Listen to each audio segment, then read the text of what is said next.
What if you knew your future and how you'd die? On a routine flight, a mysterious woman predicts the deaths of 6 passengers, sparking chaos when her predictions come true. Liane Moriarty's Here One Moment is a gripping tale of fate, free will, and the human obsession with control. A brilliant mix of mystery, humour, and heart. It will leave you questioning destiny itself. And I actually really like the way the book started. The book reads, even people who think life is predestined will still look before they cross the road. And that's Stephen Hawking. That was the perfect way to start the book about premonitions. We love a little quote of the day, don't we, Joseph? Pause this video right now. Go and read Here One Moment by Liane Moriarty. And when you've read it, you can join for the discussion. Or you can join us anyway, because we're going to tell you all about it. My name's Elijah. And I'm Joseph, and welcome to the Aisha Library. So, I want to know what you think of the book. I think I know what you think of the book. You definitely know what I think. You definitely know what I think. I think I know, because we've read a type of book like this before. Oh, yeah. And I liked the book, and you didn't like the book. Oh, yeah. So I said, this book's giving me the vibes of The Wedding People. Yeah. Same. Heavy dialogue, not much plot. If I didn't know any better, I would have said that 99% of this book was us marking time or killing time until the people in the story live or die. Yeah, legit. There wasn't enough action to carry the story. And to make it worse, the author kind of made the story futile because the main character basically said, of course I can't tell the future, in the end. So it turned out she had no special powers. Absolutely. And that the whole story was pointless. Yeah, legit. Oh, and this was meant to be spoiler-free review, wasn't it? Whoopsie. At least I've saved you. Yeah, legit. You've saved your time. You're welcome. Yeah. She saved me. One thing I will say is that this book is a bit different to the typical stories that we find ourselves reading. So we could give it half a point for originality. I don't believe in half a point. I don't believe in that. All right, but so the book that we're reading next week... Every shit that comes out my arsehole's original. It's still shit. There's a book that we're reading next week called The Husbands, and I would love to know what you think about that. That's going to be a real discussion. Yeah, so let's go on. Let's give it to us then. Do you have a spoiler free, or are we just going to get straight into it? I'll just get straight into it, to be honest, because there's a couple of... How much points have you got? I've got 7. I've got 7. So I've got 6. Perfect. So it's the... Okay, also, just to give a quick spoiler free. But tell me some good things about the book that you like. Some good things. I thought there was a couple of funny... It was quite funny, to be fair. To a degree, it made me laugh, and it's like, laughing is the kind of thing that you can't pretend it's not funny. There wasn't enough. It wasn't enough, but it's the kind of thing that it's like... I'm a laugh slut. I give it up on the first date, right? But it's the kind of thing that if it makes you laugh, you can't deny it and say it's not funny. You could have a terrible book, but if it makes you laugh right the way through, you can read that again and again. 100%.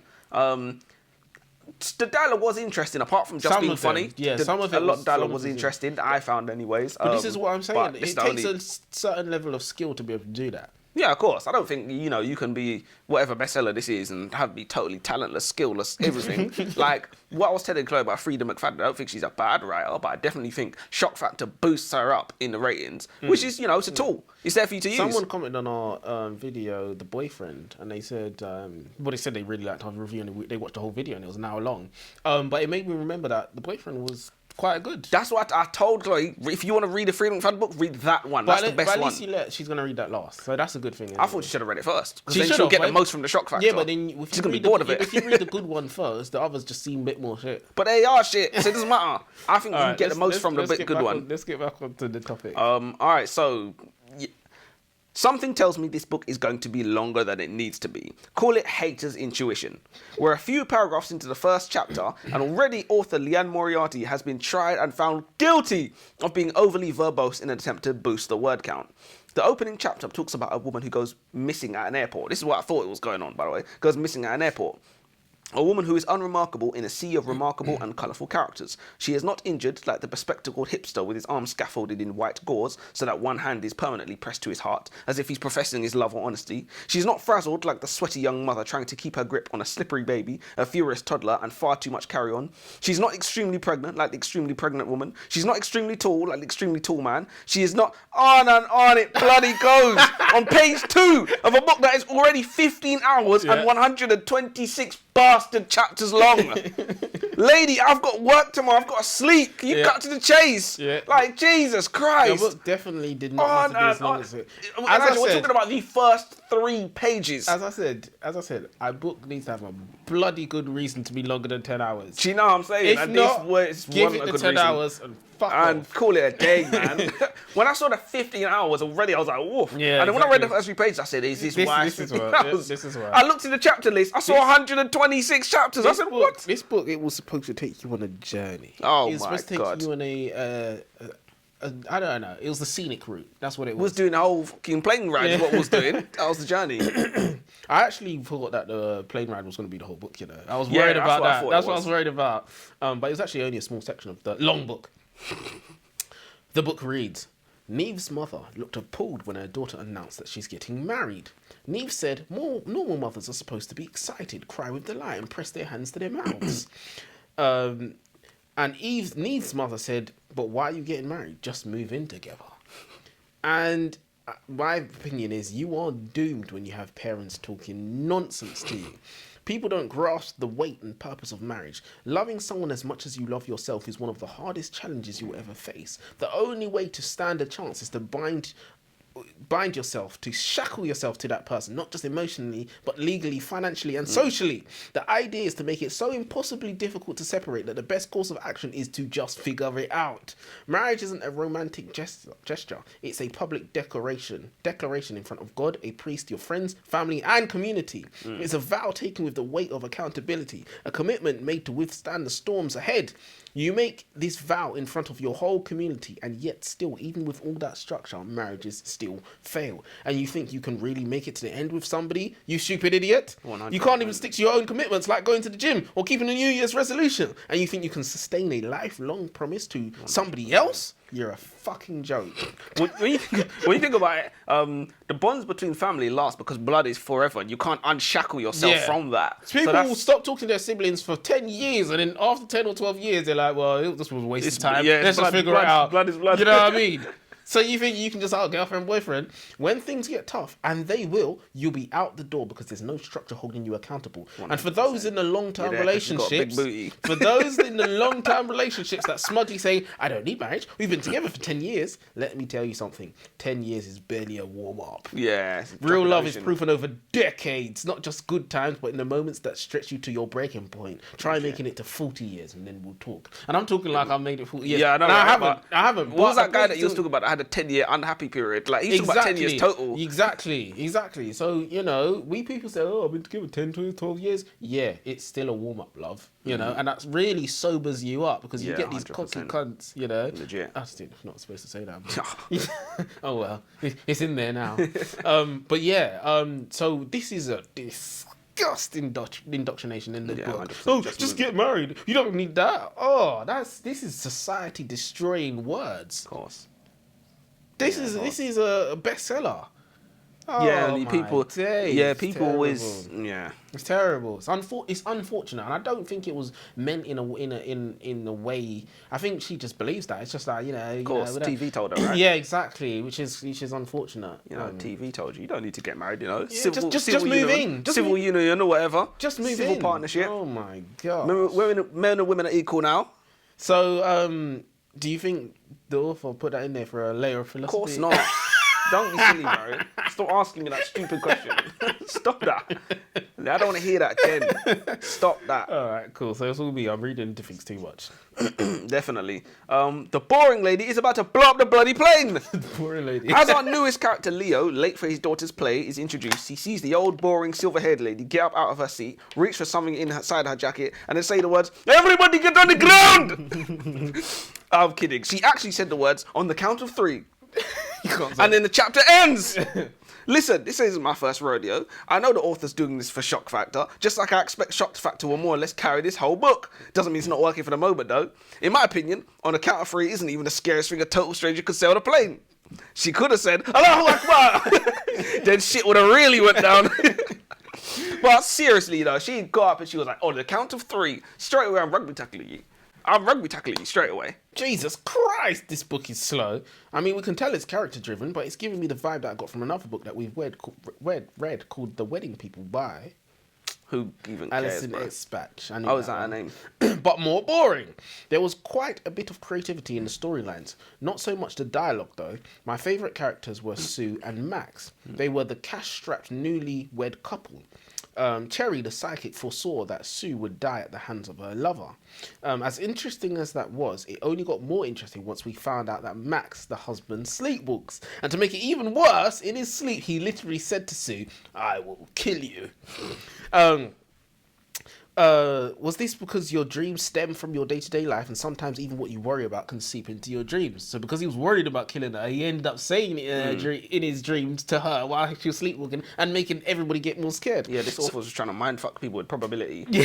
Probability. So that was a bit, I thought it was a bit that was quite clever, because it was like, you know, which came first, the chicken or the egg? Was Max always going to kill his wife because of his sleeping habits? Or was now that he worries about worry about killing her because, you know, the psychic said that and prophesized it, so he's actually ended up doing it. But yeah, no, there was some bits of creativity in the book, you know. Yeah. And some bits were quite interesting. You have to try really hard to have zero creativity in a book, honestly. That you've managed to publish. Well, we've read a few. We've read a few. And they did try hard. Do you know what? I really do. I'm going to try my best to have books not like this, but not formula books, because this wasn't a formula book. So at least you'd surely rather read this than a lot of these fantasy. Okay, it wasn't a formula books. book, but there was elements of formula to it, and I'm going to get to that later on in my notes. There were some things I noticed, you know, maybe you disagree or whatever, but honestly, this is the third note I've made in as many chapters. If I keep this up, I'll end up with around 130 bloody notes. I'm not far in at all, but honestly, this book seems like solid gold trash at the moment. Seems like a good 70 to 75% of it is wasted words that mean nothing. From the perspective of one character, whose name we don't even know, turns out it was Cherry, by the way, the vibe is super serious, as if she's about to blow up the plane. This sequence has been totally and utterly dragged out by the author, by the way. We know she's not going to blow up the plane, and the suspense is now ruined. The other perspective from Leo is light-hearted and joking, and completely spoils the ominous vibe that we get from the woman, because she was switching back and forth between perspectives, and the chapters were like really short in the beginning as well. While she is literally counting down to what could be his destruction, Leo is staring at her brooch and internally monologuing about how pretty it is. I'll tell you one thing right here. If some woman was counting down next to my seat, I'd be on her like prime John Terry. I wouldn't care about her jewelry. Rugby tackling, slide tackling, whatever. But I'm taking zero chances. Some woman stands up next to you on the count of 3, reaches inside her jacket. Let's not do that. I'm not afraid to hit an old lady. Oh my days. Think about this very carefully. How many people would have to be in a room for you to be able to guarantee that 2 people in the room share a birthday? And I thought to myself, I don't know, maybe 365 at a minimum. What if I told you that if there's a room full of 23 people, that there's a 50% chance? That's insane. I was going to say 100 as well. With 50 people, the probability jumps to over 97%. That does kind of make sense, actually. This is called the birthday paradox. The reason why this confuses us is because we find it astonishing. Sorry, the reason why we find this astonishing is because we humans tend to overview ourselves as unique and special individuals. Yeah. This mindset makes us underestimate the likelihood of shared traits or experiences with others. When applied to birthdays, we instinctively feel that a match is rare because we overvalue our own sense of distinctiveness. And I learned this from this book, right? I honestly do not understand the point of the entries by the Death Lady. It made no sense to me. I know a lot of people loved her and grew attached to her, but for some she even made the book, but to me it felt like it was pointless. She'd go on and on about all manner of boring things. She'd talk about her first husband, she'd talk about how the relationship derailed, then she'd ramble on about her second husband, she'd even talk about her neighbours. I think a maximum of 1 entry could have been given to her at the end to explain the mystery of her supernatural power or whatnot. But I'd honestly go as far as to say that Cherry, the Death Lady, ruined the book. I mean, the idea of the book was a decent one. Yeah. But I think it was executed poorly. I know what you mean. We needed a reason why she had this magical power, and 2, it needed to be action filled. 100%. It was just if you could discover a date and cause your own death, would you want to know? As it turns out, the old woman was not about to blow up the plane, although I don't think any of us were taken in by that ruse. Instead, she begins pointing at random passengers and predicting the ages and causes of their deaths. She says things like, I expect catastrophic heart failure, age 82. I expect workplace accident, age 43. Pancreatic cancer, age 66. It would make a decent question of the day, wouldn't it? If you had the chance to discover your age of death and cause of death, would you want to know? I think a better question is, why hasn't anybody subdued this crazy lady who is harassing passengers on a plane yet? Shut him up. I bet if she was black, Air Marshal would have shot her ass already. It was just like, nobody could do anything. So what's better to know, the age or the cause? I think age is better. It's gotta be. Age is better because cause you're gonna be tiptoeing around Unless that it's cause. this year. Unless it's this year, but age is in cause you're gonna be tiptoeing around that for like the rest of your life. But if it's a cause, you can stay away from it and you'll be good. No, but it depends what it is. If they're like hit by a car crossing the street, you're fucked now. You can't leave the house no more. You can't leave the house. If they say age and it's this year, then you're fucked. Legit. If it's cause and it's this year, you could avoid it. If they say age and it's this year, I'm smoking up every single drug on the planet and then die from drug overdose. Yeah. That's what I was gonna That say. was really the point of this book. Yeah. That was actually the point of this book. How like fate is unavoidable, or it's not, or you don't know, or it's like how actions can like lead to other actions. But you remember what she said to Allegra? She was like, "Yeah, suicide." Nah, that's got to be the most fucked up one. She's like, suicide? She'd be like, surely not. But yeah, I hated the book. Honestly, I think this author's quite talented.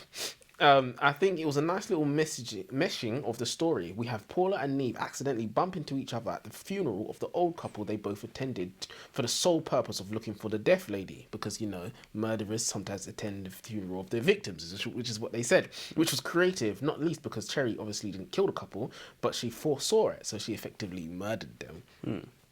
Another thing I found extremely creative is that on the plane, the deaf lady had a premonition that the baby was going to live to the ripe old age of 94. This was a newborn baby.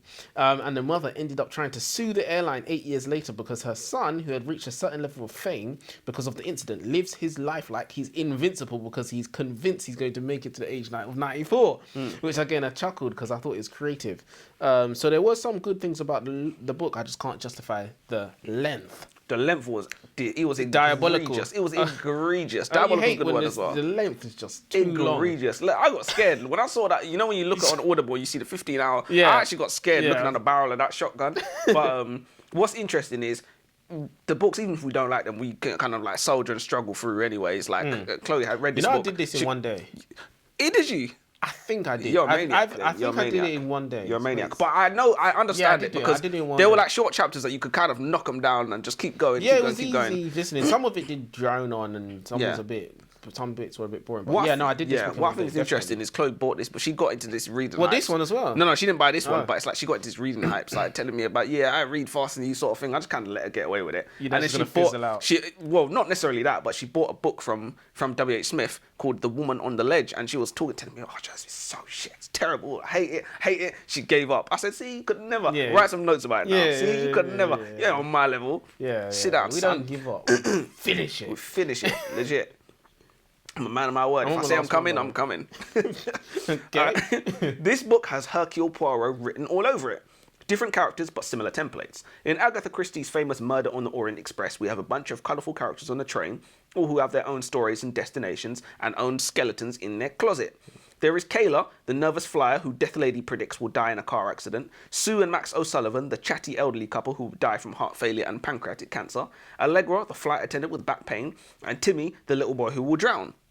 Ethan Chang, whose friend Harvey recently died. Each of these characters reacts in their own way to the news of their end, and I get the feeling that rather telling us a story, this book is attempting to bombard us with philosophical brain teasers, such as, if everything you do is inevitable, are you ever required to apologise to anybody negatively affected by anything you do? So the point wasn't for us to like enjoy, a plot. I understand that, but it could have been both. It could have been both, and it should have been both. And because it wasn't both, his book's trash. It'd have been don't read it. Yeah, I mean, why didn't they just give us the supernatural element? Why didn't they? Why did they just make it so that the book was pointless? Yeah, that's a good question. There was no need for that. You know what's funny as well? I think it was even more of a waste of time, considering that it's actually more work to make plausible deductions than it is to just make somebody fucking psychic. If you just make someone psychic, that explains how they know all this shit. But like, if you're gonna make them, I'm an actuary, and after because he was holding this, now I know this sort of Sherlock thing. Like, you actually have to invest work into doing that. You invested work into making your story pointless. Yeah, it didn't make any sense. It was ridiculous. I've got two more, by the way. I'm on the last one. All right. Overall, would I recommend this book? Absolutely not. The whole premise of the book was far-fetched, executed it badly, and it had the most anticlimactic ending of all time. So I'd give it 5 stars out of 1,000. But no, why was the author hellbent on having such a far-fetched storyline? The actual ages and cause of death predicted. What it could have been was 4 people who are going to die in the next 6 months on a plane that has, 300 people. I don't think that's a massive stretch. She could have gone through, had some premonitions. I know the next 6 people who are going to die, something like that. Cherry could have been just a crying, scared woman on a flight whose family member is having a medical emergency. She could be consoled by somebody where she explains that she has a curse that she can tell when somebody is on the last 6 months of their life. At a bachelor party who's also flying on the plane could wind her up and she could point out the people on the plane who have 6 months left to live, and the story could unfold from there. One thing I will say is that the book has made me think of my own mortality, and it asks the question, if the death lady came up to you, would you want to know, when and how you die? And did we answer that definitively? I don't think we answered definitively. I would rather... You don't know how to answer things definitively, that's why. Well, I consider that a superpower. And on that note... Allegra is going to kill herself today! Honestly, this would totally make up for the book so far. It's been 23 straight chapters of mostly dross, wasted words, wasted breath. I hope the author paid the narrators extra. I hope the author paid the narrators extra on top for their sacrifice. In Death Lady's final prediction of the chapter, she points at air hostess Allegra and says, I expect self-harm, age 20. And Allegra, despite being trying to shut her up the whole time, she's like, 20 what? 20 what? And I feel like that is the most pure reply that you could have. You'd want to know if you was there. Yeah. Everyone says they wouldn't want to know, but in the moment you're like, what? And then Death Lady manages 28. Little does she know, it's Allegra's 28th birthday today. So it's like, to be fair, she was scared, but she was like, oh, I'm going to kill myself today. When she was like, you've got another 364 days with which to kill yourself. But still, blew aside. If she said, I'm 29 tomorrow, that's what they should have said, because that means it's going to happen today. Oh shit! 29, it's 29th birthday tomorrow. No. That actually would have. Yeah. There's so many things that he could have done in this book that she's chosen not to do for some reason. I have no idea why. But again, like we always say, what do we know? She's got the bestseller. Listen, we only read the book. We didn't write the book. Exactly. Is that you? I've got one more. That's me done. So Cherry wasn't actually psychic. Less Christie's Poirot, more Doyle's Sherlock Holmes. Using visual clues and the powers of her deduction in tandem with her experience as an actuary, basically a risk analyst, to deduce when and how people would die. Leo Vodnik, for example, she deduced to die of a workplace fatality. After seeing that he was holding a construction manual and knowing that men are 10 times more likely to die on a job than women.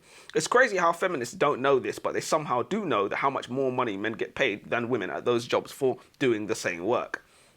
Ethan Chang was wearing an arm cast after a rock climbing injury, and so Cherry predicted assault, knowing that injury from violence is the leading cause of death for young adult men. In a way, I want to give the author extra credit for making it not psychic powers. Writing a psychic character is much less work than grafting meticulous and plausible deductions. Yeah, but all right. Why didn't she just make it an AI? Why don't she just make it an AI software that someone's made? Boom, there you are. You put in your data. You put in your last 7 meals. Boom, it gives you an age. It's too easy these days, isn't it? Don't take a genius, you know. Legit. Now we've actually got a reason, and then we can see if the AI is right. We've got an actual story to cut against because they like their little time skips. We can have the AI developer being hunted down by people because they want to kill him. There's some people that want to protect him. They think it's a good idea. Some people hate the idea. He's playing God. You've got the religious people that want to kill him. Look from there. You ever thought about this as a career? So Wait, what? Did you just say have I ever thought about this as a career? Yeah, writing as a career, writing a book as a career. You can't bloody publish a book before me. I'd hurt you. I'd kill you. I think in the future, I've really thought about this in the future. I think we're going to work together on something. We'd have to. I've got way too much content just sitting away for us to not use. Okay. I didn't say no. But yeah, let's end with our quote of the day. Do you have one? Quote of the day. Wise men speak because they have something to say. Fools because they have to say something. Okay, I got one. A woman's loyalty is just tested. Say quote of the day first. Just to cut it off. No, you're right. I wanted to have them together, but it's all right. No. Actually, no. You know what? Let's do it. Quote of the day competition. You say yours, and then I'll say mine. You guys can decide which is better. Fingers on buzzers. Quote of the day. Wise men speak because they have something to say. Fools because they have to say something. Quote of the day. A woman's loyalty is tested when her man has nothing. A man's loyalty is tested when he has everything. That's a very good quote. I've heard it before, but everyone's it's heard a bad boy quote. Of course it is. And a bad it's boy so quote. true. It's so true because, you know, when a man has nothing, it's woman gone, gone to the next man that have everything. Yeah, because obviously you can't pay the bills. This is what happens. Little arguments start, you know. You want a takeaway, you order a takeaway. Oh, we can't afford a takeaway. Yeah, that's how it goes. Yeah. But when the man has she wants money to bloody now, order takeaway, or she's like, why do you never take me out, sort of thing? And it's like we ain't got fucking money for that. Exactly. You know, I'm working hard. But when the man has everything, Yeah. this woman coming left, right, throwing themselves at him. You know, he's got to back them away. 100%. That's when you know if a man's really loyal. And none are we. Well, power. What was it? Power corrupts or money corrupts? One of them. So Both of them. power corrupts, absolutely. Yeah. Well, when you've got too much power, 100%. boy, you're gonna have that forbidden fruit. You find out who you are. Yeah, you find out who you are. 100%. There's a lesson in there for all of us, but not for me. Because I'm loyal. Black men don't I was cheat. gonna say because I'm broke. But yeah, that's the best quote. Black men don't cheat. Oh, absolutely, true. Till next time. Till next time.